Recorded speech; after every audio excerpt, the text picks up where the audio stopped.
Good evening and welcome to. Hey, look, it's me now. There we go. All right. Anyway, good evening and welcome to the Orville Rewatch podcast. This is going to be Orville season 2, episode 8 and 9, which is Identity parts 1 and 2. Oh, I thought we had just lost you there, Adam, but you came back. All right, so that's good. Uh, anyway, well, how long do we have for you still? 59 minutes. 59 minutes. So we got 49 minutes. But anyway, usually 9:10 is usually. Yeah, as I said, we have a nice little pod for you tonight. It's going to be a little bit of a longer one, I think, because of the fact that we got to cover 2 episodes. But it is what it is. But the good news is, gentlemen, you're with me, and that's really all that matters. So, of course, I can't do this alone, and the first person I'm going to have to bring with me is the stash with the attitude. That's right, it's Kevin Millard. Hello, Jody. This is a great episode. I love it. You do love it. Love Okay, this good. Oh, I'm glad to hear that. All right, and of course, last but not least, and withstanding whether or not that internet's going to keep working, of course, it's Adam Woodward. Hey, guys. Hi, Adam. Yep, I'm here. I really liked this episode as well. Yeah. Good. It was good. All good right. watch. It is, and whoa, what happened there? All right, let's put that back. Whoa, that's not right either. Well, this is why we need a producer, guys, because if I'm in charge, this is going to go to hell. But hopefully Dave will join us soon. I think he's just out and about. So hopefully he'll join us recently. But anyway, what's your thoughts on Identity parts 1 and 2, gentlemen? Who wants This to has go? got everything. I love this heel turn of Isaac. It's not really a thinker. It's kind of a straightforward good versus evil, just fun ride. So everybody calls this basically the Wolf 359 episode, essentially, of this series. Like for instance, the Best of Both Worlds part 1 and 2. And I can see some of the comparisons. I guess it kind of makes sense. It's definitely a different structure, but there's a lot of action. There's some drama in there. There's a little bit of comedy in there as well, and some bad guys and good guys. So it's kind of everything you really want, isn't it?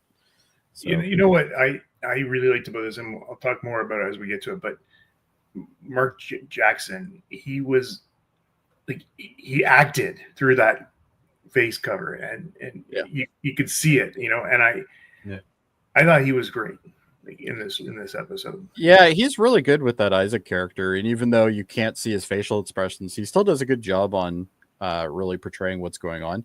Obviously it's an alien who doesn't really have much in the ways of emotion, but I think they've done an amazing job at him over the seasons, I guess now, and as far as like giving you the impression that he's thinking about something, because something is said, and then the way they pause, and then and he points his head somewhere else, and it's a great directing, but also just I really enjoy it. I think he's done an amazing job. Yeah, no, I think overall I don't really see anybody that I would complain about in this episode. I think everybody's fairly solid. Even Claire, is not over the top girlfriendish, you know what I mean? Like she's yeah, that's true. I like even the kids can annoy me. No, I like how this episode 2 starts off like, okay, Isaac, you think, oh, he's kind of a dick, like he's not understanding, and he's gonna go home, and you're like, yeah, he's kind of a dick. Oh, wait, you have no idea yet what's coming, right? Oh yeah, I think he's a dick now. It gets worse and worse and worse. Exactly. But it's also the Kalon too, are just like this bunch of passive aggressive characters that they don't get angry, they just do things and make you pissed off. So yeah. Oh, look, it's the day of Madar. Hey, we've spotted him in the wild. There he is. There I am. So, and also Sam reminds us that it's Remembrance Day, which of course we don't forget, but lest we forget indeed. But every November 11th. I wouldn't say it's the happiest thing. And the other question he has is, where's Dave? He is right there. So there you go. I'm here. So there you go. I don't know why he's even asking. You always got to go the opposite. Yes, and when I've you're learned above- this from my broadcasting with Dave Mater. I've learned There it is. how to do it. Okay. If you want it. So there you go. So yeah, see, Dave doesn't even do it still. Yeah. But anyway. What are we doing? We have 2 episodes to get through. We're just trying to figure out how to point at each other. Exactly. Quickly, Dave, what are your initial thoughts on these episodes? I like them. That's my initial thought. That this is the epic best of both worlds, maybe bigger actually, because best of both worlds we didn't even get to see really that battle take place not much of it at least. And I think that this is them trying to do something really different. It comes out of nowhere too. I think that is the other thing about this episode is that we don't know much about the Kalon and Isaac, but then all of a sudden that they're like the big bad of the show, and here we go, and it's on. So, well, and the other thing is, like, you would think this would be a season ender kind of thing, and it isn't. Like, there's still like 4 or 5 episodes after this. So you feel like it's one of those things where it should be at the end of the season and the beginning of the next one, and it isn't. It's like almost in the middle of the season. It wasn't even like a mid-season break or anything, right? No, like the first time I saw this season, I got to these episodes and I was just like, what the fuck? Like, what just happened? What show am I watching? When did the show get so good? Yeah, it's like he was like holding out on us or something, right? Well, and next season is like insane. Like, it's just the amount of like warfare and stuff that happens in the next season. Hey, where's our naysayers now, Dave? Hey, well, they never get this far. That's the thing. Is That's that same problem that we have with Enterprise. Everybody watched the first 4 It's a long road. It's a long road. And then went, fuck this. I'm not watching this. But anyway. Well, like we did have to get through some not so great episodes of Enterprise to get to some of the more exciting story arcs as like well. all of them.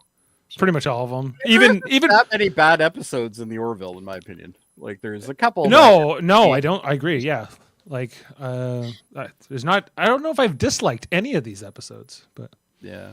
Ameliel says, sorry if I butchered that name, by the way. I love how these episodes dramatically change the show. That's true. Yeah, it really is. So anyway, as Kevin has already made it very clear to us all, we have a lot to cover here. So shall we get to it? All right. So, look, I probably should get rid of that title thing, eh? What do you think? All right, there we go. Not that anybody needs to see me anyway. All right, so we start off. Oops. What are they playing? I wanted to know this. It looks almost like McFarlane was like, I want something like the 3D chess, but it has to be more 3D checkers game. Yeah, it's like 3D circular checklers or something like that. I don't know. It's weird. It's futuristic cones of Dunshire. There you go. There you go. But anyway, so we see Isaac playing with the kids. Claire jumps in, and at this point, sorry, this episode I watched like 2 weeks ago, but I'm from what I remember, they were gonna talk about how they're gonna start dating or something. Yeah, it starts off with him, just being Isaac saying like, my intellect is much better than yours. And they're like, you don't have to say that. It hurts people's feelings. And he's like, it's true though. It's true. Though. Yeah. And then like basically Claire comes in and they're like, we're dating. And they're like, everybody knows this is a ship of 300 people. Like, what do you want? So yeah. And we're happy about it. Good. Let's move on. Dun dun dun. That's pretty cool. Anyway, sorry, I get easily amused. And at this point, I don't know why he's yelling at him. Oh, that's right. He just falls to the ground, right? Yeah, he just deactivates all of a sudden in the middle of the conversation. Yeah. That's right. Yeah, and then he just goes blank. No, I'll save it. All right. Anyway, we get our title card for our first episode, which is Identity. And at this point, we're in the sick bay. Claire is checking out Isaac, trying to figure out what happened. Like, something just happened. Just another thought. The first time I watched this too, like, you have no idea that this is going to be a 2-parter either. Like, no, they don't tell you. It doesn't say part 1 on Identity. So it's good point. But anyway, they're checking him out. At this point, they've decided they're going to go to Kalon because generally Claire doesn't have any idea how to fix him. Claire and Lamar, but I think they have to ask the admiral's permission first or something. But Yeah. Oh, Yeah. that's right. Yeah, They talk to the admiral, and basically say what their intentions are. The admiral's like, well, I guess this is a good time to maybe figure out whether this is a good time to talk about the whole joining the union thing. So basically, they use it as kind of a diplomatic mission as well, I guess. yeah, like they go, "Hey, Bortus, set course for Kayla," and he's like, "Come again now? What? Huh? What? we don't do those things. Yeah, we don't go there. Anyway, so they start into warp, and then we see the kids with Isaac. He's talking about how he wants to play with them again or something. And then Claire is like, I miss you, blah blah blah, whatever. Who cares?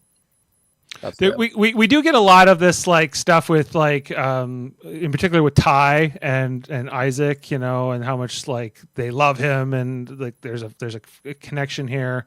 But we already got that episode. We got that episode a couple. Yeah, you know what? I said there wasn't too much over the top of Claire. I take it back. This part kind of annoyed me, but other than that, I'm good. Yeah. So anyway, they end up getting towards. They finally arrive at Kalon.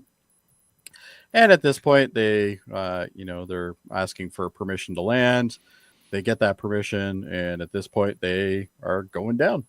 You get that scan, and Malloy's like, "This is definitely giving us cancer," or whatever. Yeah, this is definitely giving us cancer, because Malloy likes to literally see the bad in almost everything at this point.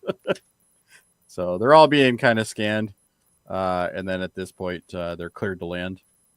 So at this point they go in, we start to actually see the planet, especially through the clouds. When I was watching this with Jane and Adam and Callie, Jane's like, well, it's Cloud City, stealing from Star Wars. And I go, hey, Star Trek had Cloud Cities way before Star Wars did. Absolutely. But not only that, but Cloud City is also in the clouds, like above.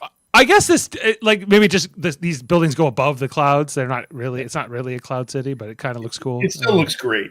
It looks cool. Yeah. Wherever they took it from. I think that this coming into the city, they spent a lot of money on this episode, man. Like this, Sure did. Just that shot alone.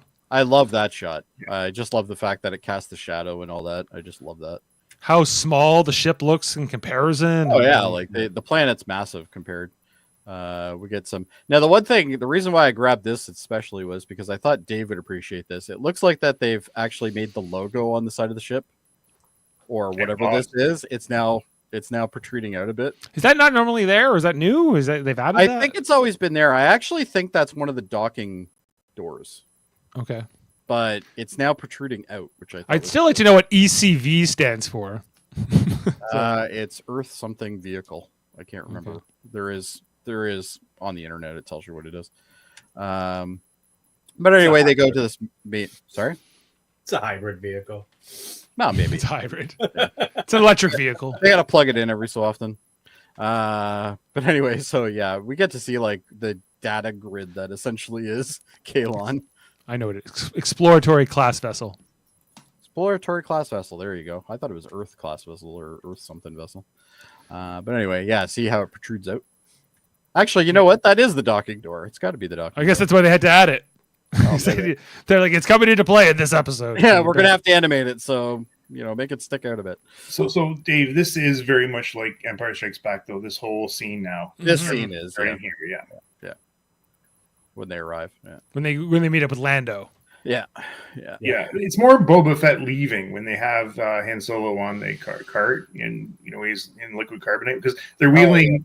They're wheeling Isaac in rather than Boba Fett wheeling Han Solo out. Yeah, that's true. Yeah. All right. But anyway, they finally land and board. There's your thing. But that can't be the right door because there would be writing beside it.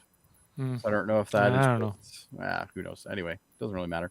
So they wheel them out. They, obviously this is a very green screen scene, obviously, but I think it pulls it off pretty well. No wheels involved, though. No wheels. No, you gotta. Everything in the future floats. We don't need wheels anymore. But anyway, so they go into this like main receiving area of I guess it's their Parliament building or something. I don't know. It's like the main headquarters. So anyway, they walk in and they see all these guys collectively working on this big wall touchscreen thing. Now, the only thing I can think of is somebody who's in IT. You look at that thing and you go, one panel goes down and you got a problem. Like this is, and you're gonna get dead pixels on that thing. I am kind of intrigued by Kaelon Society, what the hell they do, and why there are so many of them, and their need to expand and do more. Like, what is their purpose? I guess is what I'm left with. Well, as far as we can tell, their purpose is to take over. They're very Borg-esque. Like, I mean, what's the purpose of the Borg?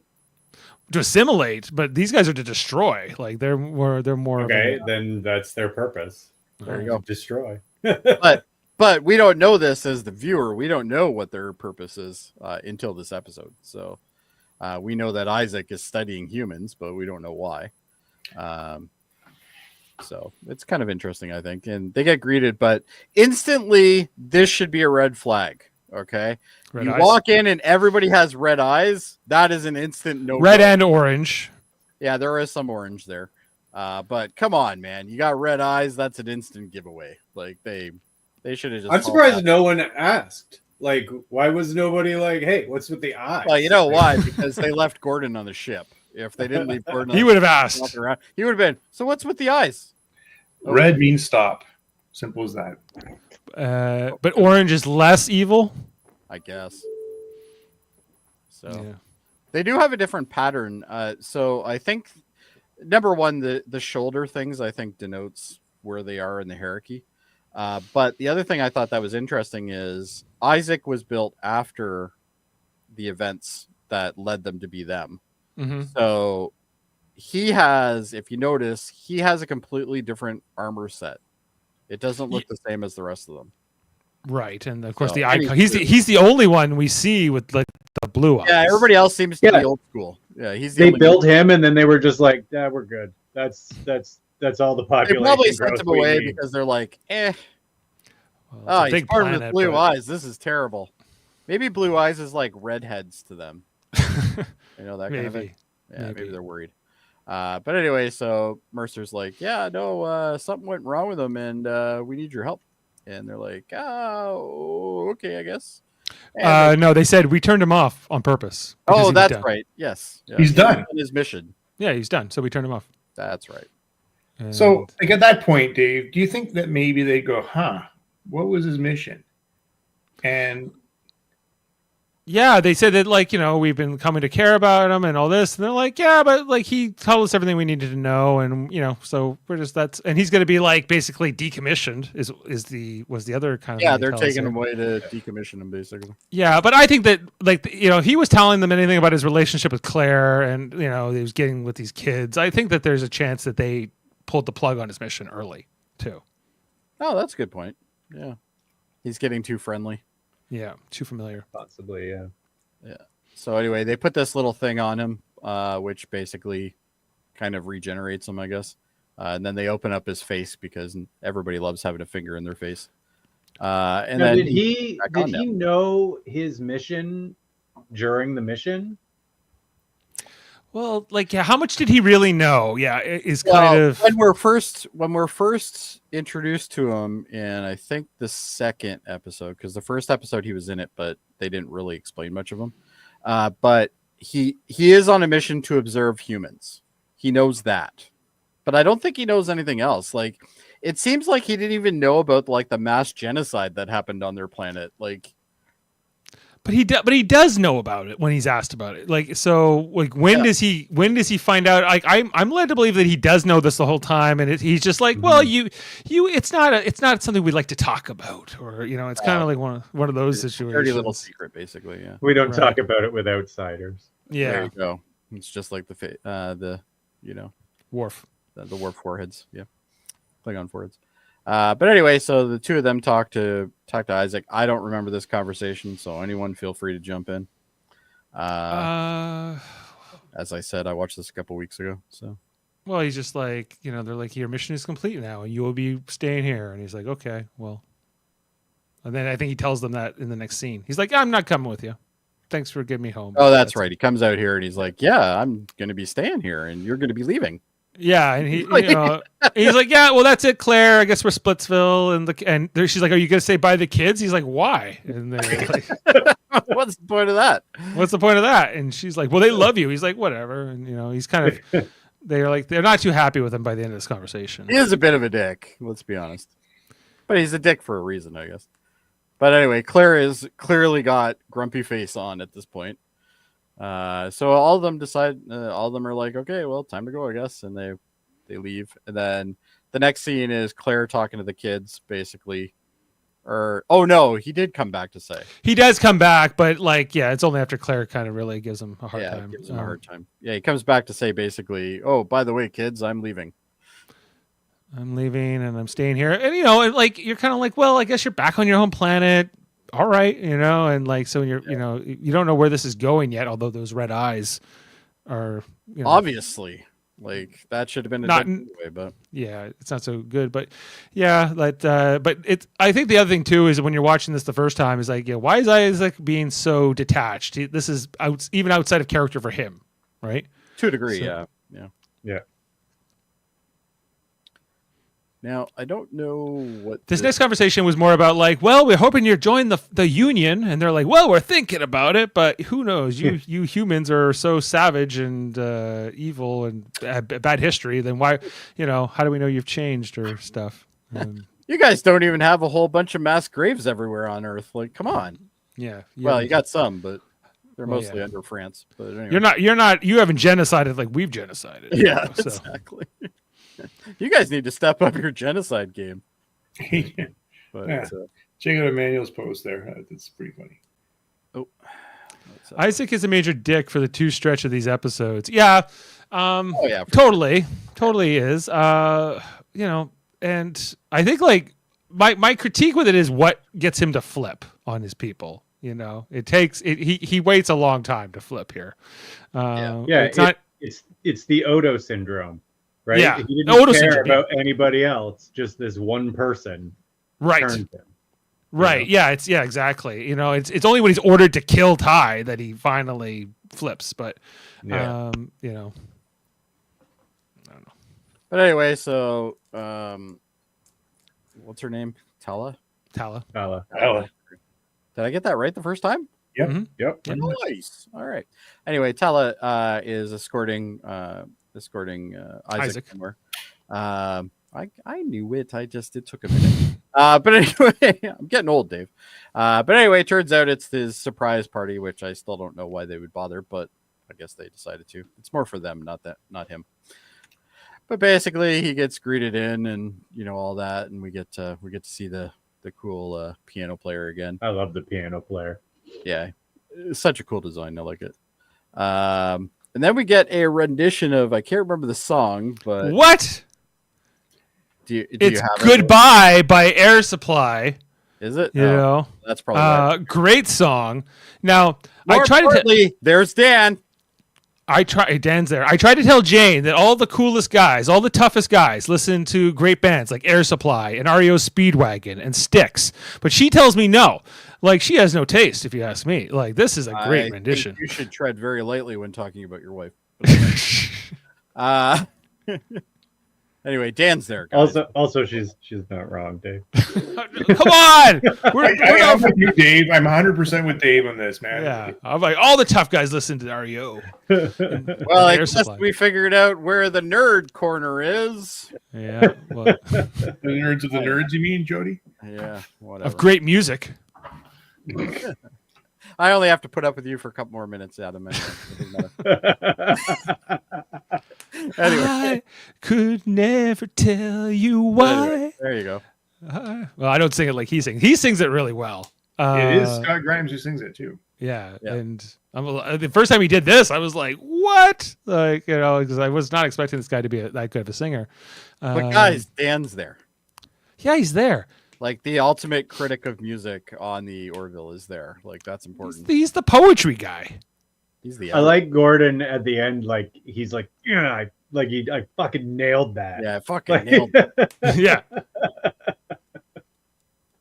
Yeah, and he's even caressing his face. Good. Yeah. And And this is the only time I really wished Isaac had facial expressions. This, in my opinion, is the best scene of the whole episode.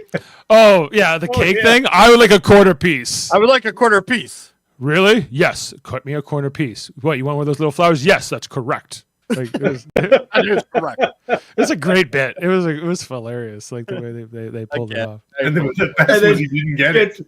He doesn't get it. I hate parties. I hate this party. I hate this party. Because he can't get the corner piece of the cake with the flour on it.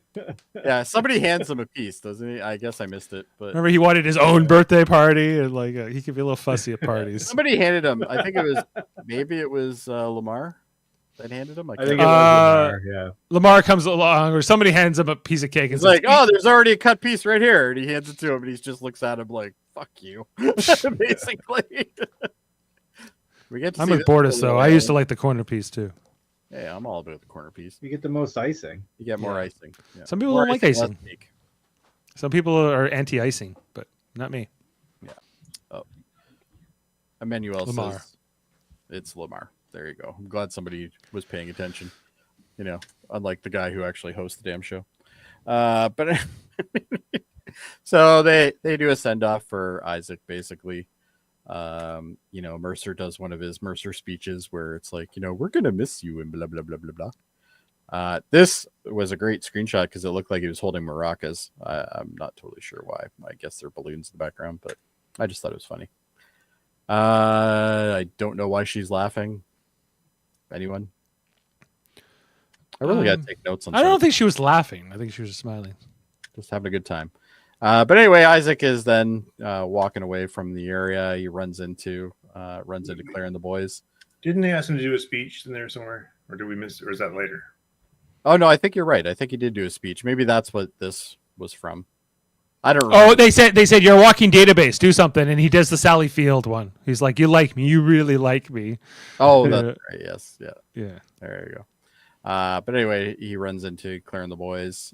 They have another conversation, which I think is the whole "we're gonna miss you" thing. And they give him the picture, and he's just like, "Why? Yeah. What?" Yeah, you know? Ty gives him the picture that he made. He says to remember me by, and Isaac's like, I physically basically, can't. I couldn't. I can't- couldn't forget you. Yeah. I couldn't forget you. Remember, Isaac did spend 500 years on that other planet, just chilling, right? You know. Yeah. So basically, Isaac's on his way out, and he's walking down the corridor. And as he's walking down the corridor, he has a look at the picture, which I have to admit, not a bad picture. Not totally sure what Isaac doesn't have a mouth. Isaac doesn't have a mouth, so I have no idea why that's there. But he did get his little blue dots, though. I thought that was pretty creative.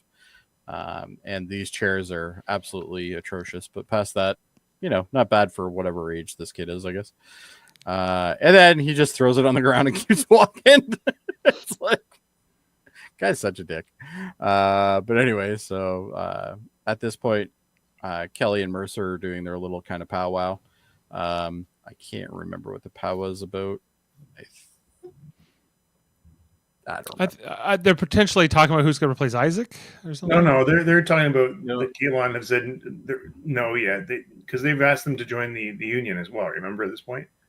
Oh yes, and he's like, I don't know why this is so hard. And then Kelly's like, yeah, it's a binary choice. It's either yes or no. Like, right? What's taking these guys so damn long? They Yeah, it feels like they're stalling. Feels like they're stalling.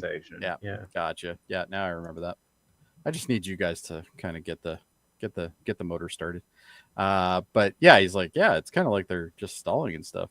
And so he's like, yeah, scan the planet, and you know, here's he starts scanning it, and he sees all these fucking round things, and he's like, what are these things? And she's like, yeah, it looks like it could be like some sort of energy weapon or something like that. And then she's like, well, maybe it's like, you know, planetary defenses or something like that. And then at this point, we go into the why. If that's the case, why are they making more of them? Yeah, why are they making more of them? Yeah, which is obviously intriguing. Then we go to the holodeck or whatever they call it on this, and the door opens, and there is Claire, and she's looking for the boy who I guess likes to climb trees. Now, I have to admit, it was interesting to see Claire take off her coat and actually climb the tree. I thought that was kind of a neat thing, because you wouldn't think she would do that, but you know, considering she's one of the main doctors on their ship, you probably want to keep those hands nice, but whatever.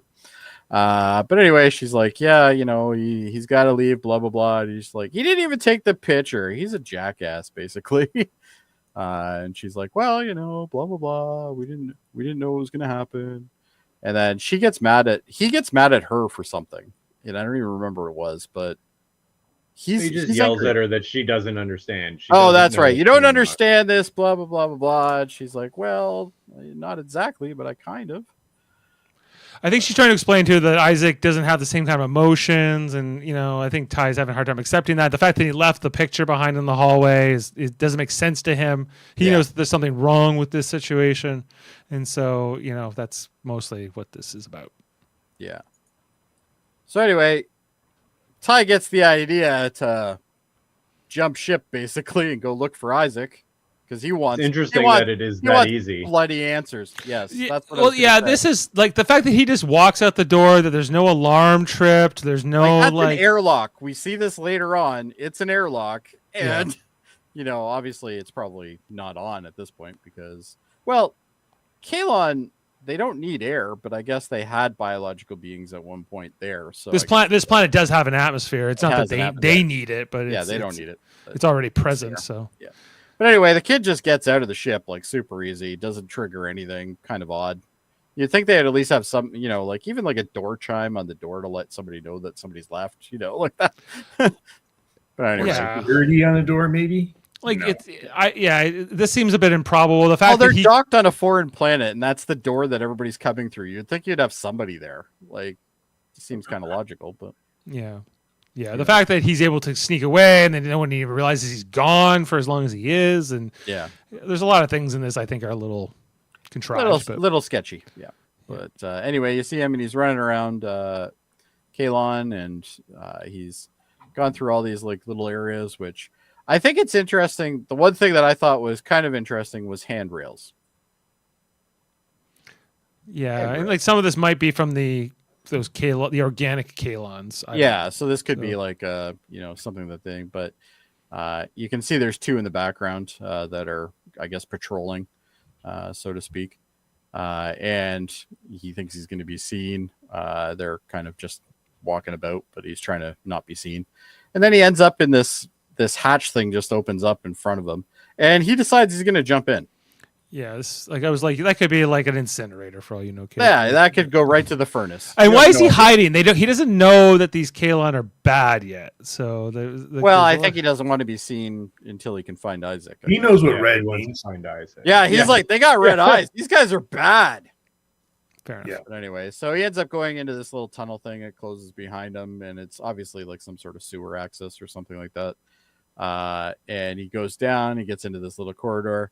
And he dropped the picture, so he picks it back up again, and then he looks up and he sees that it's closed, which it was closing when he came down. So I have no idea why that was required, but anyway, so he starts walking around. He walks towards this tunnel, and he walks into an open area, and then that's all we see of him. He just has this dumb look on his face, like, oh my god.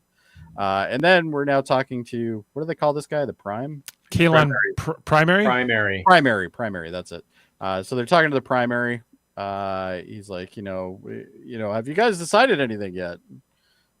This is the stalling conversation. This is the stalling. Yeah. Yeah. This is the stalling for sure. But anyway, here comes Claire in a panic. For some strange reason, one of my kids is missing, which seems to happen a lot to Claire. First one you should call is Tala. Yeah, security. That would probably be the one you'd probably want to talk to. Not these two. Well, what are they going to do? It's kind of Tala's fault he got off the ship in the first place. Kind of, yeah, in a way. Yeah. But anyway, so they ask Bortus to do a scan to see if they can find any human signs. They indeed find one, and he's apparently lower than the surface. Yeah, they say 140 meters down. I was like, which is a lot. It's a lot. Yeah, it's pretty. It's a lot. Yeah, like especially for a little kid. But anyway, so they end up finding the access point that he goes down. Bortus, Tala, and Claire for some strange reason, I guess because she's a medical officer. But and the mother. Yeah, but she wouldn't be that useful. Like, you don't normally bring the mother to go look for a missing child. Like, you kind of take that emotion out of the equation, but I guess it makes sense. But anyway, she finds him, and the first thing he basically out of his mouth is, yeah, something really horrible is in the next room. And they're like, yeah, how horrible? And it's like all of a sudden you see these like massive bones, piles sitting around, skulls, which look fairly human. There are some differences there, but anyway, you see this pile, so you're like, okay, they're kind of murderers. And then you see a look on her face when she looks into the next room. And then it's like, oh, geez. And then at this point, she calls up to the ship and she's like, yeah, I'm going to put you on FaceTime here. I want you to see something. And they're just scanning this massive amount of bones. Yeah. This is a pretty powerful image that they use in the episode. Yeah. And actually, it's funny because Jaemeel says the exact same thing. He says the graveyards dramatically changed the tone of this episode. Like the minute you hit this is like, this is a whole different. You never saw Star Trek do anything quite like this, and so I don't know. When we saw the baby on the Borg ship, I thought that was that made things a little bit more real. Stuff like that, but nothing on this scale. Like this is massive. Yeah. Right. But then you find out that this is one of many chambers across the entire planet. Yeah, it turns out they have a lot of these. Yeah, they have a lot of little burial areas here. Yeah, and the two of them are just dumbfounded. They're like, "What the hell have you just walked into?" And it turns out that that might be an issue. So at this point, Mercer goes back with some of the crew, and he's like, "Yeah, what's going on, guys? Like, this seems a little off."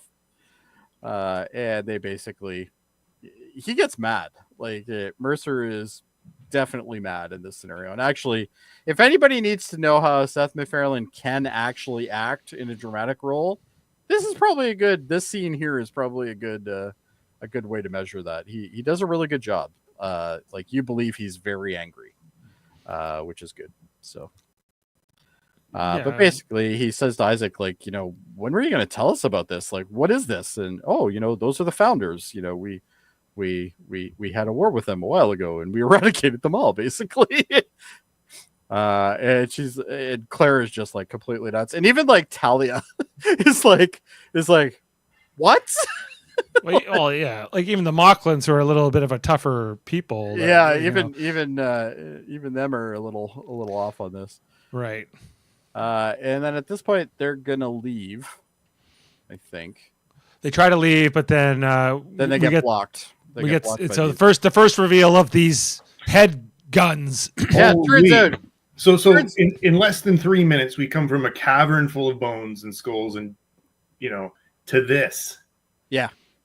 This is frightening, and it's so quick. Boom, they're out. Yeah, there. they just bring them out. And what's interesting is we don't see Isaac. We didn't know that Isaac had these either, but he has them, and we see them later on. But the fact that all these guys have these like basically Gatling guns in their heads is pretty impressive, really. But yeah. Hard to fight too, because like they can have their guns out and they still have their hands free. Absolutely. There are more guns. Yeah, for whatever. Yeah, more guns or just to wrestle you or whatever, Yeah. So it would be very hard to fight one of these, I think. Yeah, well, we see the outcome of that actually. I lost Kevin there for a minute. Yeah, he's shaking his camera again. Probably shaking the camera. Shake, shake, shake, shake, shake, shake. All right.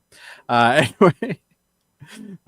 So they basically say, okay, yeah, no, now we're gonna kind of hold you here, and we got a plan, and this is what's gonna happen. And then at this point, I can't remember. Mercer calls up for something, but I don't remember what. Does he try to warn them? I think he tries. Yeah, I think he tries to warn them. That's right. Yeah, that they're being held and that they got to get the ship out. He orders Bortus to leave. Yeah, to basically take off. Yeah, just pull up and take off kind of thing. And as Borders is looking at the security thing, all of the access points on the ship, all of the external access points are opening, which means, and then even Gordon's looking upset here, like he hasn't had his morning beer, so that's a problem.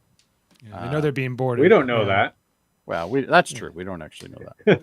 But anyway, we see some really powerful images of the Kalon coming through. And they're just shooting the hell at everybody. They don't care. The crew try to fight back, and they all like anyone who tries to fight dies. Yeah. They take out a couple of them, but they're for the most part the Kalon are definitely winning. And then I like that they don't make the Kalon invincible.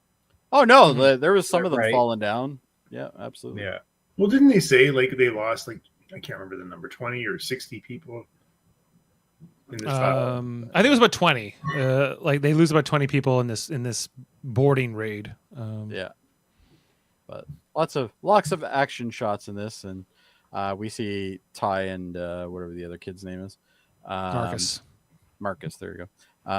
We see those two kind of cowering behind some furniture in their room because they can hear outside. They can hear what's going on.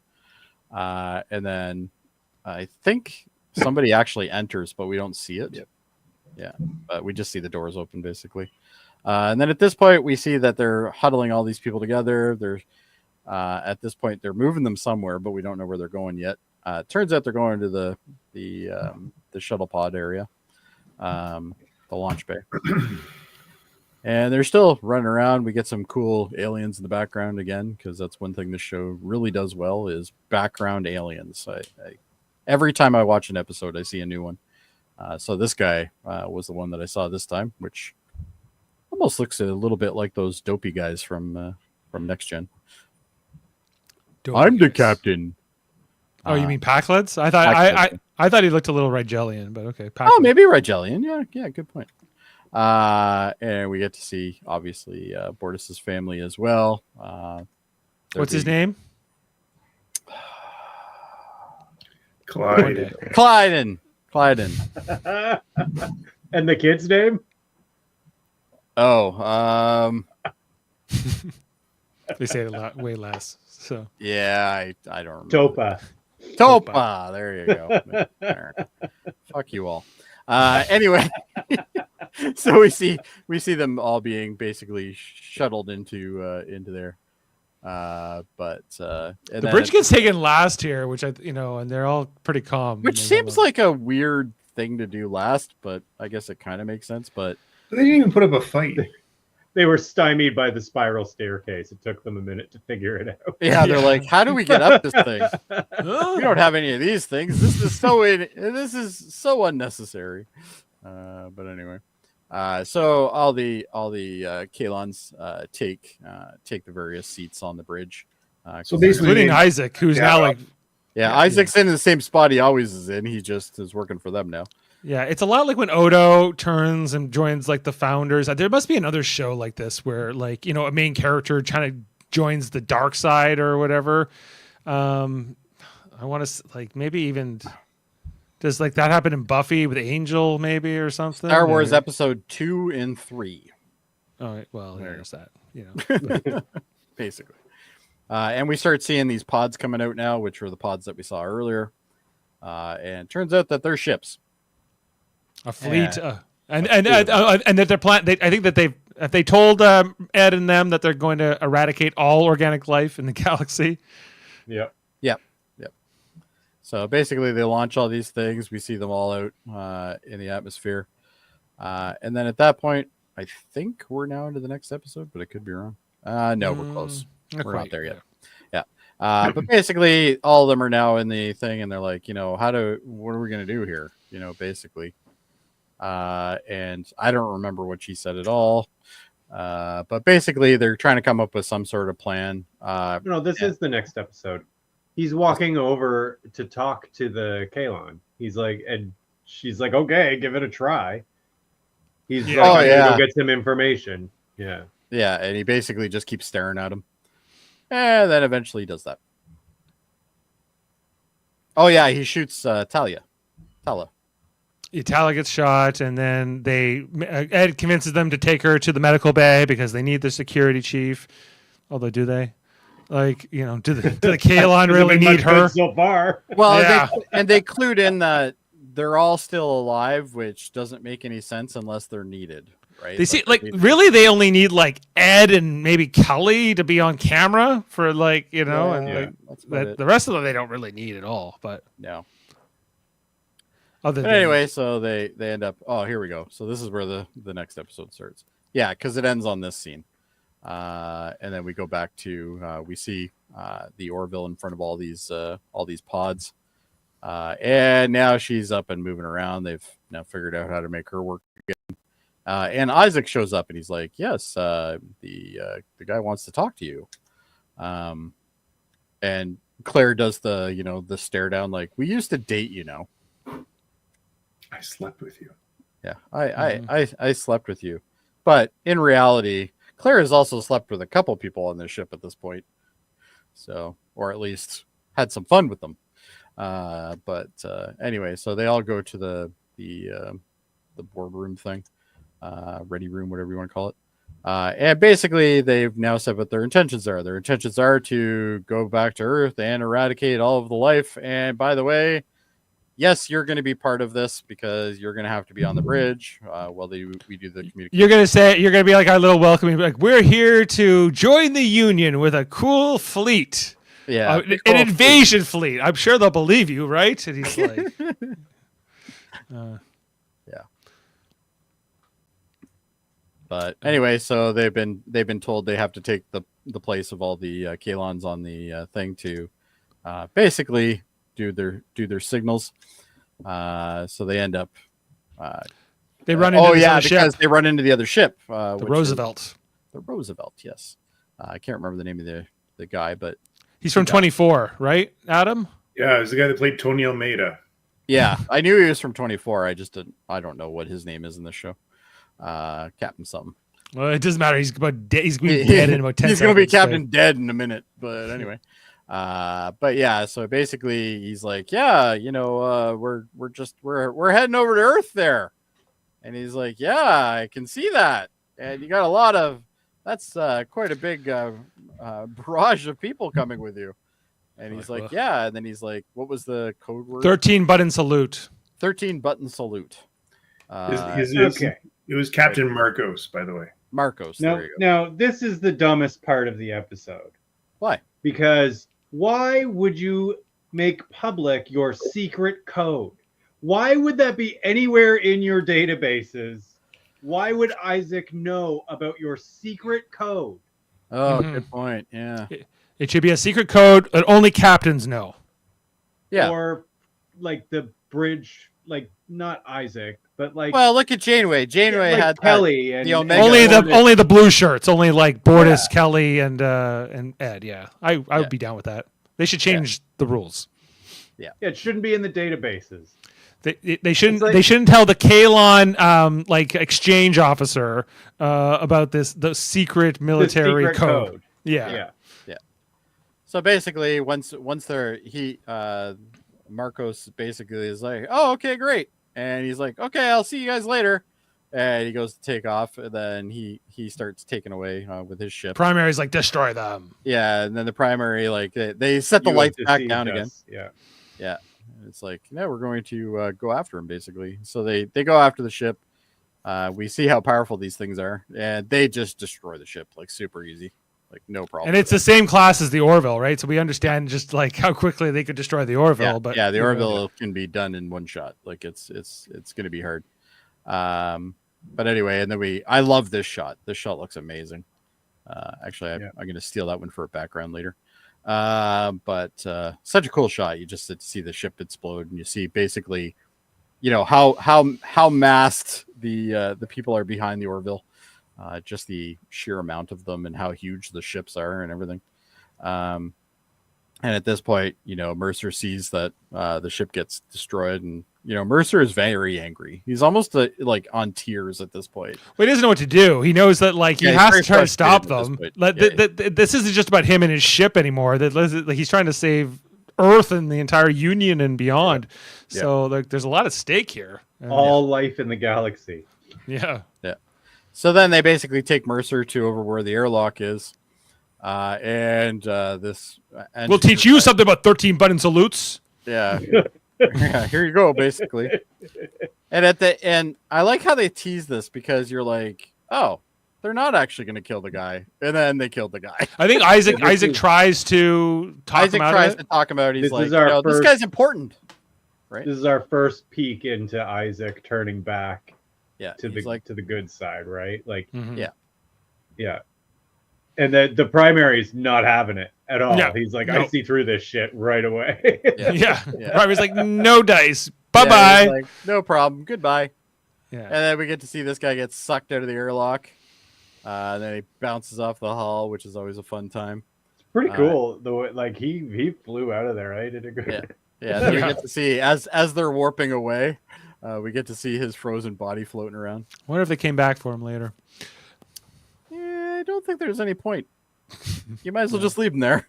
Yeah, he'll float for eternity. Yeah. Maybe he'll make his way back to. They were on their way back to Earth, so one day he might come back in. One day, a long Yeah, time. who knows? Depends on what. 400 the- years One later. day he'll come back and annoy everybody about his stock portfolio. That's exactly what I was going to say, Kevin. 400 years from now. Well, he has there's- been cryogenically frozen, technically. Some doctor thaws him out, brings him back to life, and finds out, Oh, jeez, that's good.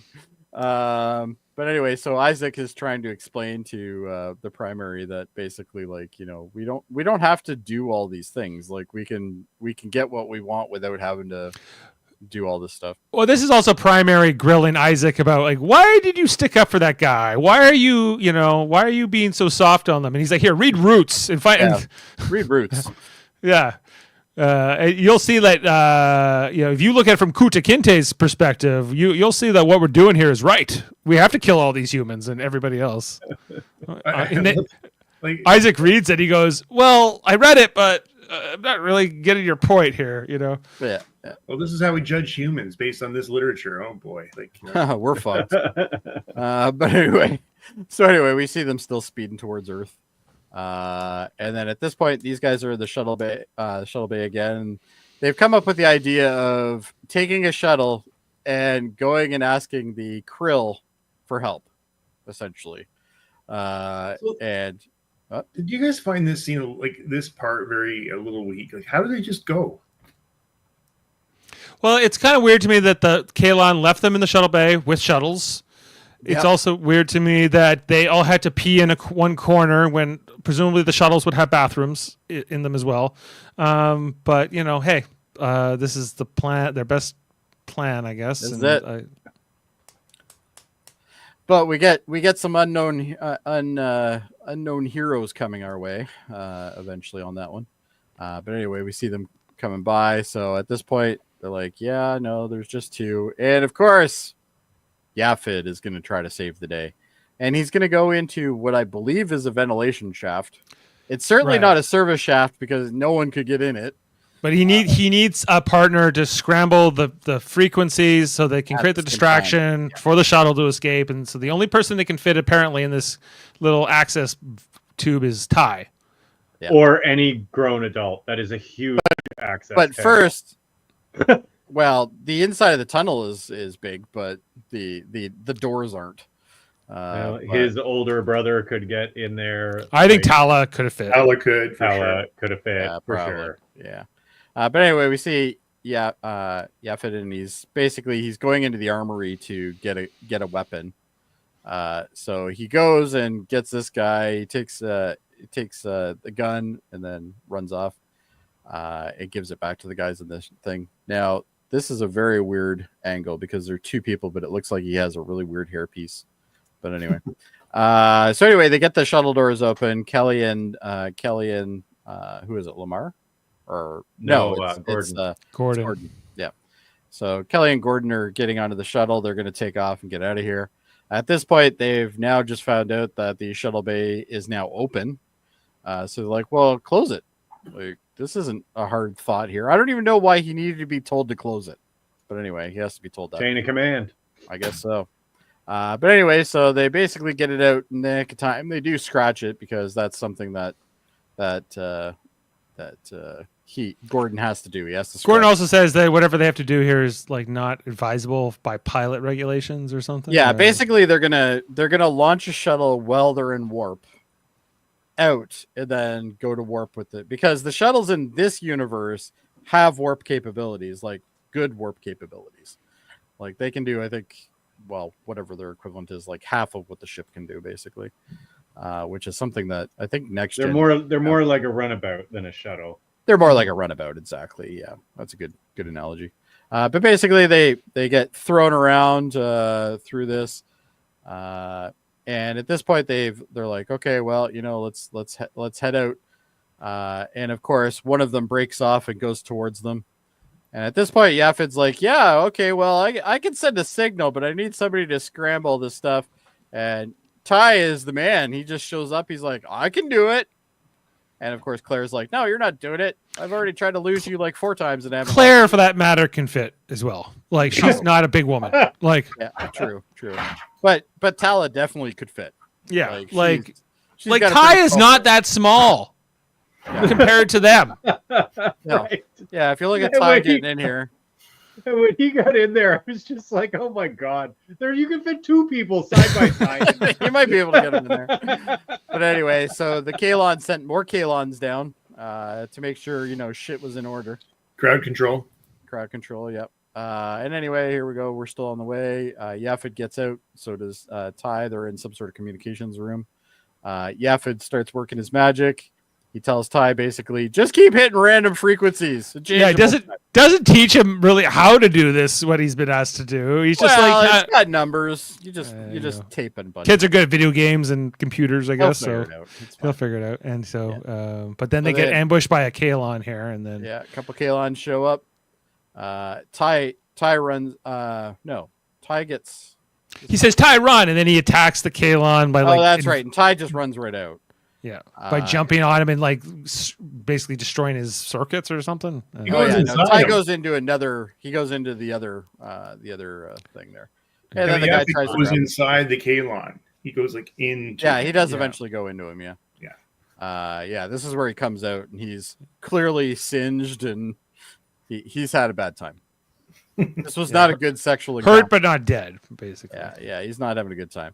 All of a sudden, we go back to Earth. We see the admiral of the Planetary Union. Guy runs in and he's like, "Yeah, we just got a message from the Orville. This is a problem." And the nice thing is the admiral doesn't go, "Well, we really gotta figure this out and stuff like that." Yeah, he just instantly goes, "Call everybody back." And the guy's like, "That's gonna take weeks." Well, that's my favorite part. Like when he was just like, "Hey, call the fleet." He was like, "Well, they're so far." He's like, "Call the damn fleet," angry. Yeah. But also, if we just go back a slide, this uniform is new. This is, I guess, what an attaché wears. Like because it's purple, but it's not like the full purple. I don't know if it's meant to be an enlisted or if it's. I think he's like I think he's an NCO. He's probably like a. Is he an NCO? Yeah, I think you're right because, but yeah, it's like it's a new variant that not seen because he doesn't have any insignia on him at all. Well, he has the command insignia. No, but I mean he doesn't have the shoulder things on him. Oh yeah, he has no rank insignia. Yeah, he's got no rank, so I'm guessing he's an NCO of some sort. And the gray also would indicate NCO. So. Yeah, actually, that's a good point. Yeah. So I like it. That's it. That's a good detail from Dave. Yep, right there. All right. Anyway, so here's Kelly and Gordon. They're still being chased by that one thing, and he's getting pretty close. So Gordon comes up with the idea. You know what? I can overload the shit out of these engines. We can fly randomly somewhere and hopefully land where we want. But the downside is we will be completely dead in the water. This is like Galileo 7, active desperation. 7, for sure. But anyway, so they hit the juice. They end up landing in the Kaylon sector. They aimed for it, and they ended up getting there. They don't know they're there yet, but I like the fact that she's like, "So, Gordon, can you just tell by the things?" He's like, "Unless there's a Big Dipper there, nope." It's like, well, what do you expect? I'm glad they did that, and that he didn't know, like. Yeah, he has no idea we're there. He's like, how am I going to know these? Yeah, how the hell am I going to know this? Like, what are you on, drugs? I usually have panels in front It's of me. amazing this guy went to the military academy, but okay. It really is. Yeah, it really is. But we kind of knew what we were getting in the first episode when he literally was drinking a beer as he's looking at the ship, doing his inspection. But anyway, we see them. They get pulled into a tractor beam. Turns out it's the Krill. Now, who plays this guy? I don't know. Who do you know? I know. No, I want to know. He's hilarious. His name is Because Nick Chinlund. he's from something because his voice is very distinct. He's got a chin in this episode. He's got a massive chin, but Oh, you know him. He was in Training Day, Con Air.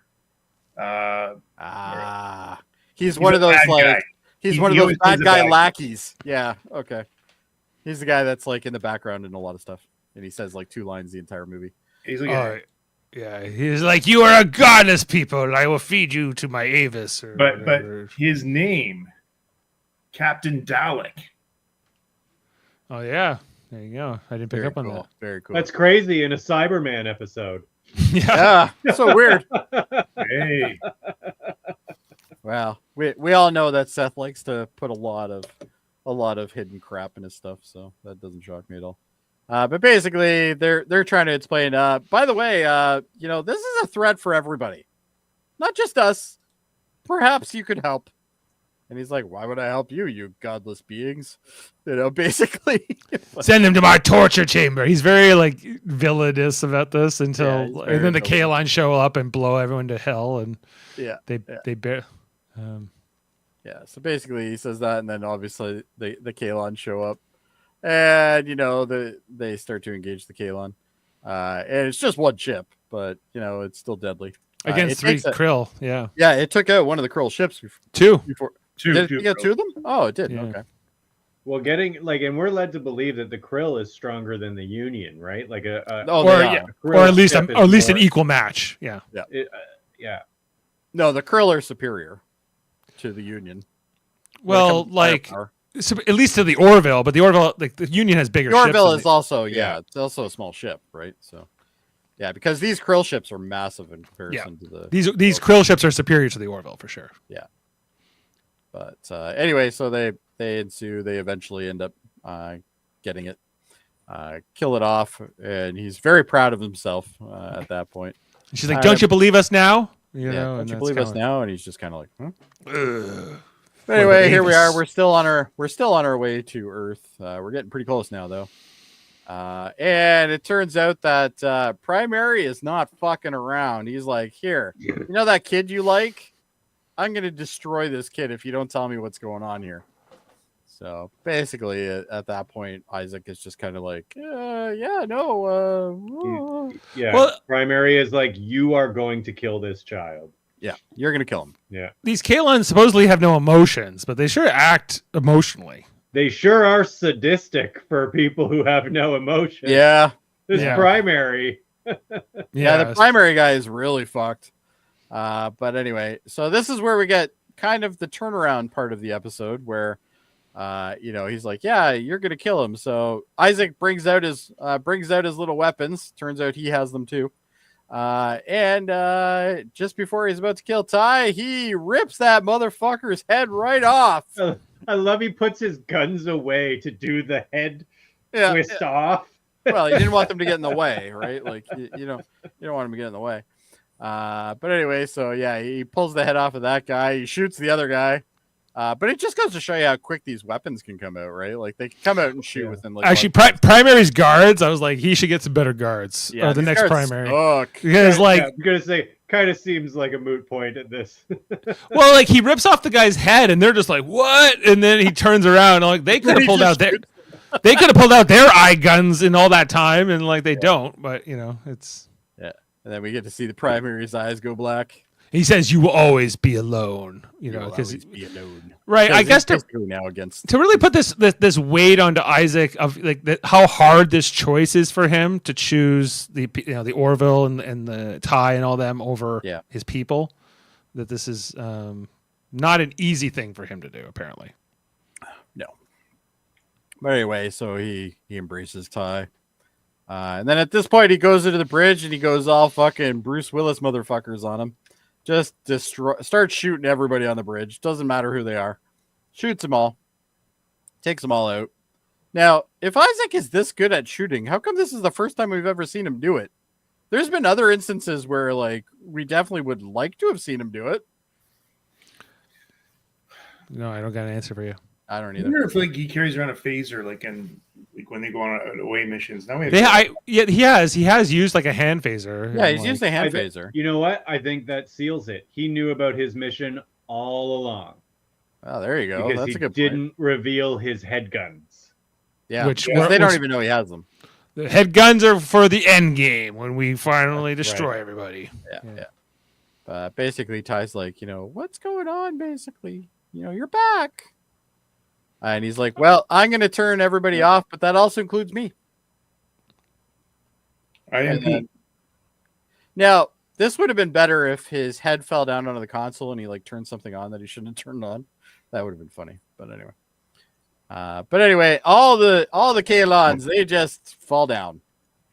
They've all been put in their maintenance cycle or whatever you want to call it. But this is only on the Orville. This is only on the Orville. Right. So anyway, now the one thing I thought was interesting about it is this kid is young. Why is he walking around all the bodies when he could, like, he runs around all the bodies on purpose? Because he had to go and release them from the cargo bay, didn't he? Or he had to do he had something to do. He's on his here. way back to the cargo bay, but if you actually watch the scene, through the entire time he's in the hallway, he's going around everybody's legs and feet. It's like, dude, you are definitely big enough to stride that. That was not my question. My question was like more with Isaac, with like he's like the code is like beta triple gamma sigma, and then like Ty gets down there, he's like boop boop boop, and it's like over in a second. Like it's Oh, he remembered.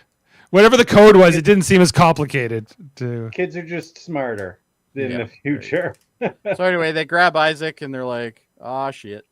So they grab Isaac. They're trying to get him back to sick bay, but this is when they arrive near Earth, and they're greeted by tons of Union ships. And I think somebody says, "Well, I guess they got the message." And then at this point, we start seeing the clusterfuck that is this battle. Like because there's a commercial break basically, and then the battle's just on, and like I was a little bit curious about who fired the first shots and like how this battle starts, but I don't know, we're just in it all of a sudden. So, you know what, I love the battle. I think the battle looks amazing. Oh, the battle's fantastic. Yeah, but the only thing I did like better in the Battle of Wolf 359 was that you heard other ships talking and the communications. Yeah, and who's in command, and then Admiral Hansen, and then he's gone, and then whoever takes control. I thought that was better, but this looked amazing. Yeah, the actual action in this is much better than the Borg episode. And you're just watching ship after ship that's like the Orville but not the Orville get blown up, right? Like just some of them are bigger, some of them are smaller, some of them are the same size, and they're all just getting their asses whooped. Right. But they're also doing some damage too, so it's not too bad. But basically we see they're nicking off of ships and stuff. Like, it's just a clusterfuck. But anyway, they're getting, other ships are being shot in front of them, blowing up in front of them. The Admiral's ship eventually goes down. But I guess the Admiral didn't die, so that's good. He didn't die, but yeah, like he's like, we're losing too many ships. We have to. Now, Mercer then takes command of the fleet. Seems unlikely. Yeah, it seems like they would have other admirals. Yeah, they must. Where's have Ted Danson? Yeah, where's Ted Danson? That's a good question. Like not unlikely for Picard to, but Mercer's not like on the flagship. He's not like they almost didn't give him a ship. He's only been a captain for a short time. Yeah, he's basically a grunt. Like, he's not a senior captain, that's for sure. Right. No, not at all. He might be now that so many of them die in this battle. I don't know, but he might have just went up like 3 ranks. But yeah. So anyway, there's still a whole bunch of firefighting going on. Hard to really cover that in stills. I did like some of the shots near the moon, though. I thought that was pretty cool. Especially this shot here. I love because a few of the ships they make a break for Earth and like they're going to attack 5 Earth ships and get past the line. So then a whole bunch of Union ships follow them. It isn't just the Orville, including but then those other ships get killed pretty fast. They all get waxed pretty hard, but there's a lot of them. But we get to see a whole bunch of ships, but they all pretty much look the exact same, just bigger or smaller. But I like the fact that like some stuff actually landed on the moon as they're going by and stuff. I thought that was kind of cool. Yeah. And they're flying by, they're getting shot at, all this stuff. But some of these shots were just fantastic. You have to watch the video. It's the only way to really get the experience. Yeah, it's a lot going on. It's very stimulating. So much going on. Yeah. I actually watched the battle scene probably about 5 times because you keep seeing different things. It's pretty cool. But anyway, so there's like 3 left, or maybe more. I don't know. But anyway, they're getting the Orville's getting their ass kicked. They got, I think their top thruster. It's gonna blow up the quantum drive. He's gonna overload. Yeah, he's decided he's going to just suicide the shit out of the ship. Yeah, to take them out. Yeah. So I think at most he was going to take out one of them. He wasn't going to take them all out. Yeah, he can't take them all out. No. But basically, and just as he's about to, he gives the command to start that process, and then he's like, "Whoa, hold on! More ships just showed up," and turns out it's these bad boys, and they the cavalry here. Boys. The cavalry's here, and it's the bad guys. Yeah, it's the bad guys, but they're also the people with the same ideology as the people you're fighting. Yeah, right. Yeah, exactly. But they don't want to be taken over by these guys either, so they're going to fight. Yeah. And the Kalon just start getting waxed like hard. And then we see Kelly behind the I can't remember his name. Captain Dalek. Dalek, that's right, Dalek. He's like, try to stay out of our way. Yeah. He's like, oh, thanks for helping out, blah blah blah. Glad to reconsider. He's like, just stay out of my way. And then he starts to shoot the shit out of everything. But they're taking casualties too. Like some of their ships are going bye too. But it's definitely one-sided at this point. The Krill definitely have the advantage at this point. I don't know if I might not have got the scene, but there's a scene where you see the cockpit, and then I think it's the cockpit of one of the Krill ships, and you see the Orville go by, and it's like streaking. Well, Malloy is in one of like those fighters. Those Krill he's in fighters. One of the fighters that they launch. Yeah. This is where he launches the fighters, and the fighters start coming out. And then we see Malloy, and Malloy's like, he makes some joke which is absolutely terrible. I can't remember the joke, but it was just so stupid. But then he does like the gritty teeth at the other Kalon. He's like, or not Kalon, the Krill, his wingmates, I guess, in this scenario. And then this firefight ensues again. Now we have the little ships attacking. Kevin's gone. It was just too much action for him, guys. He had to take a break. But anyway, we get to see all the fighters going in, and we see obviously Malloy working his magic as well. And then all of a sudden you just see the Krill just like literally do a 180, and they get the hell out of there. They're like, yeah, I'm done. Or sorry, no, the Kalon. I think I said Krill. But the Krill's like, yeah, okay, well, we're kind of done here, I guess. And I can't remember what this conversation is, if anybody remembers this part. I don't. I think he's he's like, hey, thanks for the assist. Thanks for standing by. He's like, no one knows why the Ava's brought our past together, but we'll have to pray on it or something. Yeah, the one joke we did skip, which I actually did like, was the fact that when they mentioned when Kelly and Gordon are in the chamber with this guy, and he mentions Avis, he goes, "See, I told you it was real." See, I wasn't making that up. Yeah, I wasn't making that up. Yeah. But anyway, so I thought that was pretty funny. Like weird sound going on here. But yeah, no. So anyway, he's like, maybe the two of us can, work together and fight this common goal. And he's like, yeah, our paths have crossed. Yeah, don't get too used to it. Yeah, don't get used to it. Yeah, basically. And then all the Krill just take off like a bat out of hell as well. And we get to see the Orville limping back to Earth basically because they've lost one of their thrusters. Big huge hole in it. And then we see the sick bay. We see Isaac there. And they're all talking about how they're gonna like resurrect this guy, and they're like, I don't really know what we're gonna do here. And then of course Yafid comes in to save the day on this one too. He's like, yeah, I was already in one of these guys. I pretty much know where all the places are that can fry me. So yeah, I can go in there and give him a bit of a boost. Got to give him some juice, I guess. Cross some paths and whatnot. So he ends up sliding into him, which is gross in itself, really. But anyway, Isaac's now up. and he's like, "What the hell happened?" Basically, and they kind of fill him out. Then we get to see the Orville's now docked at the shipyard, getting its stuff done. I like the fact that they actually built a frame around where they're going to be working. I thought that was kind of neat. It wasn't just this reminded me of the Starship Troopers scene when after Clendathu, when they're all limping back and getting all fixed. And yeah, they're all getting fixed and getting the drop ships ready and stuff. Yeah. So anyway, we get to see the admirals now. The admiral's now talking to the two of them, and I don't really remember much of this conversation, but it was basically, yeah, we have a new enemy, basically, and we got some shit we got to do now. But anybody want to fill in on that? This is they're talking about Isaac and what to do with Isaac. Oh, that's right. Yes, you're right. And Mercer wants to have him on the Orville.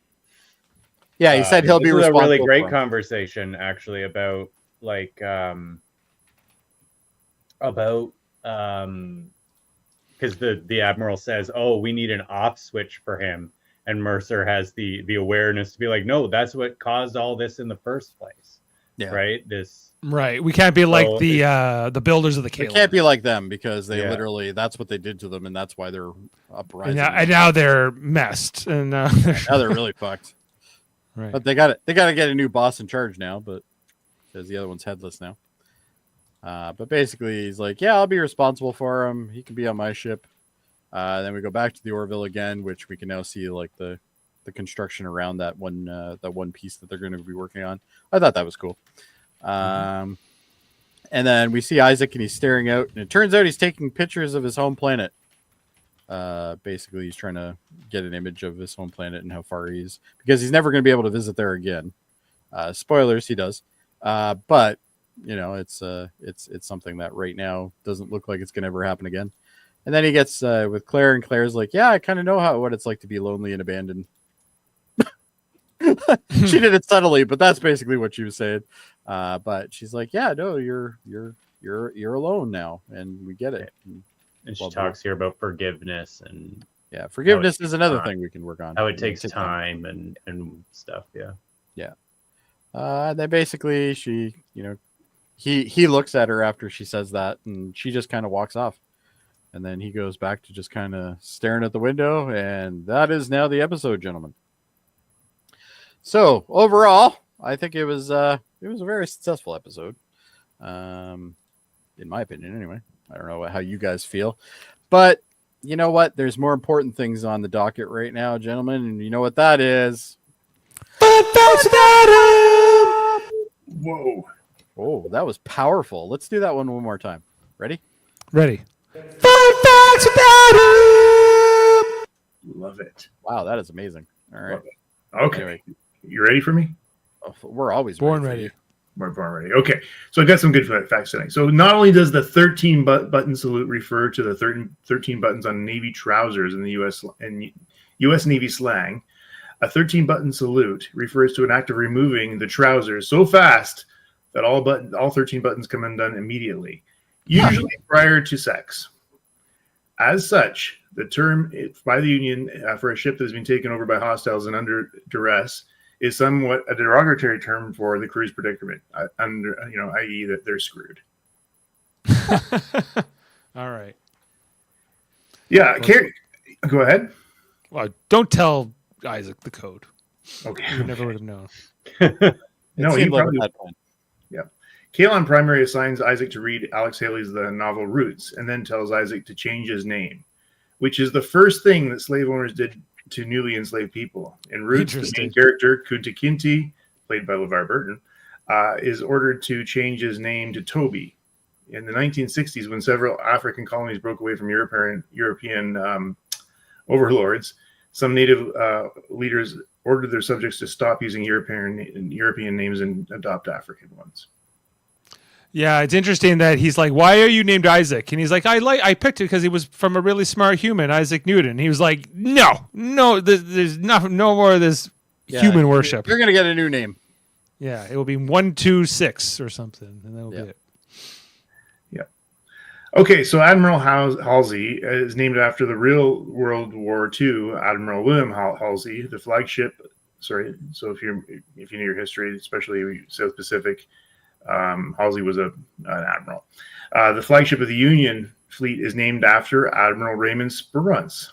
The real Halsey and Spruance were close friends who alternated in command in the Central Pacific Fleet during World War II.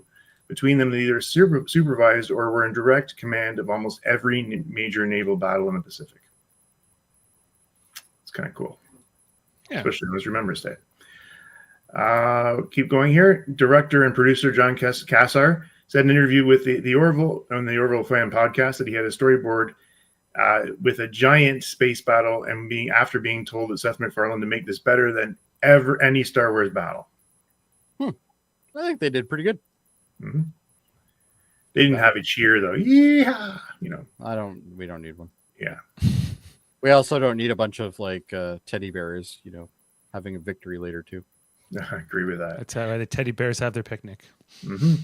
The Kalons don't attempt to count colonization, but rather genocide. This closely mirrors the antithesis of the Borg's objectives, a group of races that have cybernetic implants and assimilate other worlds, as established in Q Who. Yeah, I guess they're more akin to like the Cylons, right? Like, yeah, this is like the Cylons or Skynet. Or those the ones from Voyager. The B'Elanna. Right. I forget the name of them, but those. They did the same thing. Like, we had builders and then we killed them all because they sucked. The musical score in this episode may have been taken from inspiration from John Williams' Star Wars scoring. Isaac says he's named after Isaac Newton. When this is the justification for the in-universe is more likely than in reality. The character is named after Isaac Asimov, who helped develop the popular image of robots. iRobot, to which the story resembles, was also loosely on this same title story as well. Okay. Penny Johnson and Carlos Bernard, who was Tony Almeida, previously appeared together in the first 3 seasons of 24. Right. I hadn't really realized until recently that that's what Brandon Braga did after Voyager, is he worked on 24. So there's a lot. It makes sense that those connections are there. Yeah. Okay. Just when flying the Krill fighter, Gordon Malloy says, "Just a walk in the park, Kaczynski." This quote is from Top Gun. Yes. Between fighter pilots Peter Maverick and Iceman. Yeah. Malloy looks across to another fighter pilot and then clenches his teeth, exactly the way Iceman did to Maverick. Yeah, did that. I don't think the Krill understood that reference. No. But we did. The red-eyed Kalon being evil is foreshadowed in Firestorm in 2017, where Isaac revolted in a simulation as a consequence of Borger's fear. Oh, yeah. Yeah, his eyes were red then. Yeah, you're right. Yeah, precognition. This plot has similarities to iRobot from 2004. Isaac had blue eyes like Sunny, while all the other Kalons had red eyes like Vicky's robots. Like Sunny and Isaac helps the humans defeat their other robots. The ill-fated ensign, executed by Kalon Primary, was wearing orange-colored uniform of an engineering officer, not the red tunic worn by security officers. At 11:56, the ensign uniform the ensign in the airlock uniform can be viewed clearly. What are you trying to say? Never mind. I'm not going to say this one. This was too confusing for me.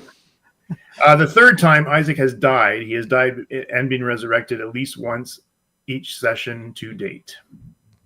I can remember only 2 of them, not 3. That Isaac is resurrected? Yeah. Yeah, it's usually short-lived. He's back on in a few minutes. There was that one episode, I guess he was dead for a lot longer, right? And so they brought him back. Is that everything, Adam? That's all I got. Alrighty, well. But never forget the 13-button salute, and you'll never forget that now. I'm sure. It's a dirty thing. That's for sure. All right, gentlemen, it's that time. It's time to mark off how we feel about this. And let's start with Adam. So for our Identity Part 1, what do you give that?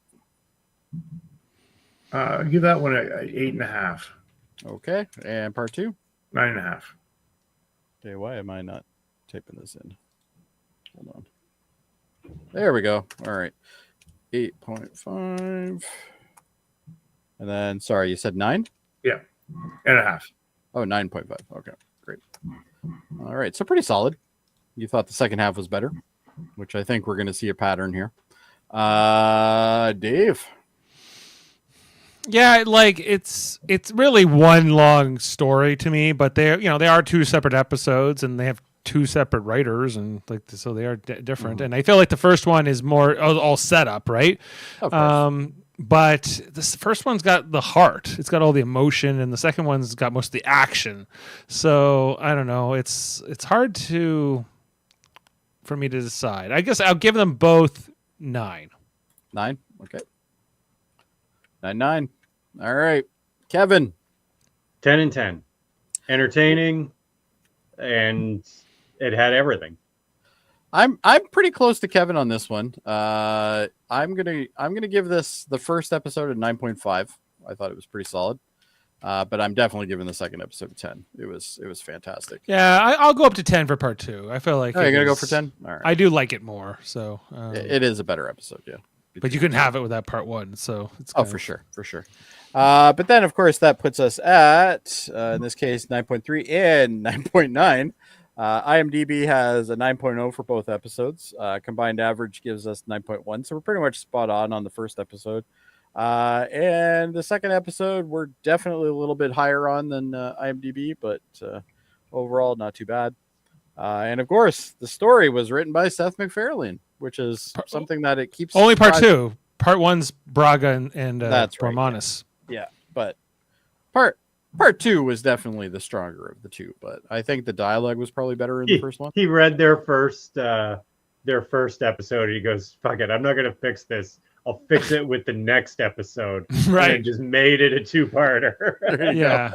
Well, the second part is mostly like, a lot of it's the battle, and there's not a lot of being said, right? It's just things blowing up, and it's not easy to make, but it's not the hardest thing to write. You just have to write, and then the battle happens. But I know what you're thinking, Dave. You're about to figure out, wait a second, there's more episodes, and of which, what is the next episode is probably what you're thinking.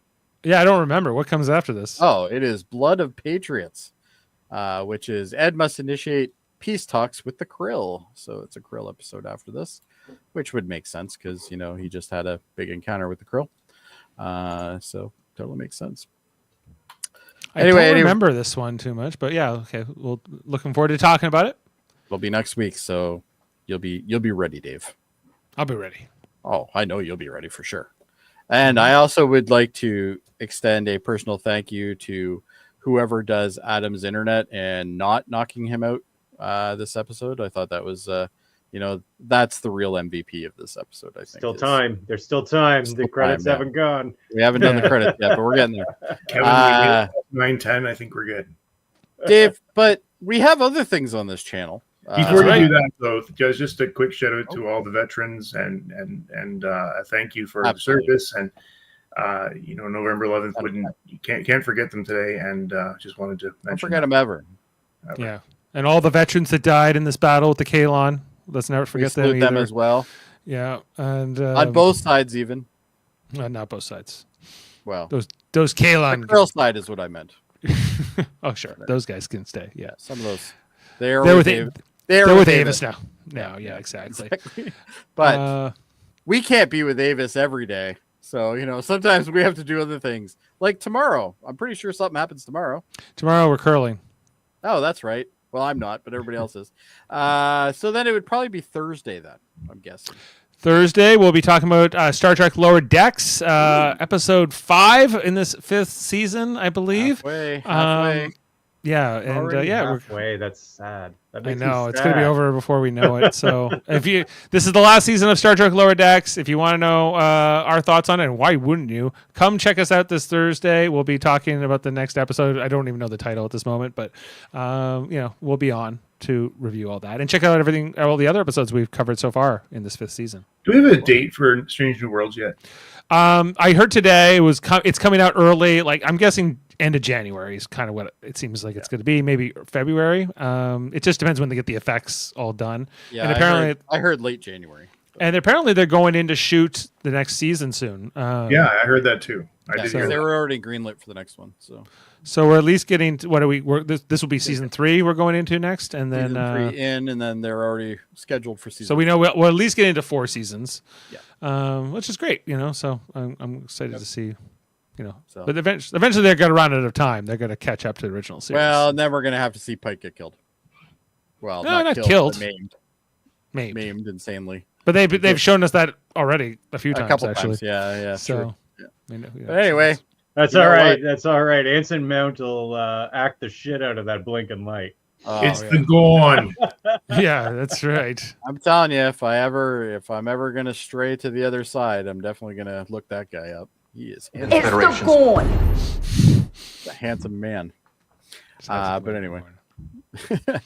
Right, and we were just on last night for Debate 9 in the science division. Of course, we were all four of us here. Kevin and I were a team. You two were a team, and we also had Dave and Davin, the Plain Simple Tailors from Locutors. Just goes to show you that we on this channel are obviously superior to anybody on that channel.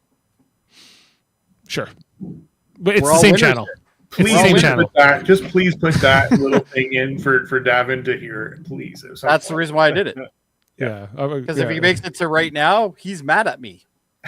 So that's good. Yeah. Anyway, gentlemen, any last thoughts before we roll the promo? No, hey, the Orville, great show.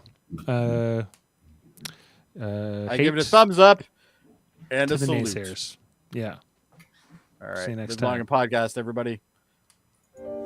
Beam up some Star Trek content with Live Long and Podcast. Tune in to X-Rated, the X-Men animated review show. Artistic interviews with graphic histories. A roundtable movie discussion with Hey, did you see this one? And movie reviews with Hold Up, a movie podcast. And while you're at it, spin a few records with Eamon on Track. Watch us duke it out on trivial debates. And let's chat about TV with the Super Mater Brothers. It's all here on the United Federation of Podcasts.